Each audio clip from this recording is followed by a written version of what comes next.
I wanted to come up to you and tell you all this in person, but I just watched you wait.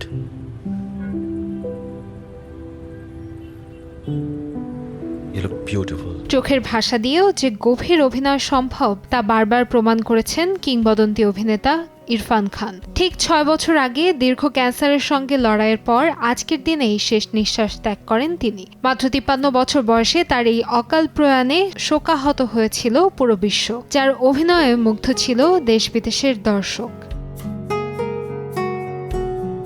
ভারতীয় cinema থেকে আন্তর্জাতিক পরিমণ্ডল সবখানেই সমান দক্ষতায় কাজ করেছেন ইরফান। থিয়েটার, টেলিভিশন, বলিউড ও হলিউড প্রতিটি মাধ্যমে প্রতিভার স্বাক্ষর রেখে গেছেন তিনি। শুধু অভিনয় নয়, তার ব্যক্তিত্ব ও জীবন দর্শনও গভীর ছাপ ফেলেছে মানুষের মনে। 2016 সালের এক সাক্ষাৎকারে তিনি জানিয়েছিলেন, সম্পূর্ণ সচেতনভাবেই নিয়েছিলেন খান পদবি ব্যবহার না করার সিদ্ধান্ত। বিশ্বাস করতেন ধর্ম বা পারিবারিক পরিচয়ের জন্য নয়, মানুষের কাছে নিজের কাজ দিয়ে পরিচিত হতে চেয়েছিলেন তিনি। তার মতে নিজের সিদ্ধান্ত ও কাজের মাধ্যমেই একজন মানুষ তার পরিচয় গড়ে তোলে।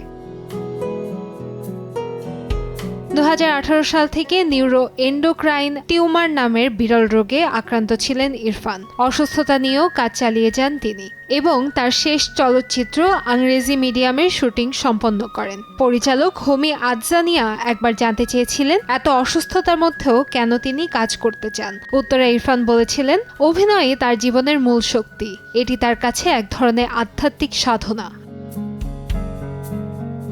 শেষ পর্যন্ত কোলনের সংক্রমণজনিত জটিলতায় 2020 সালে মৃত্যু হয় তার।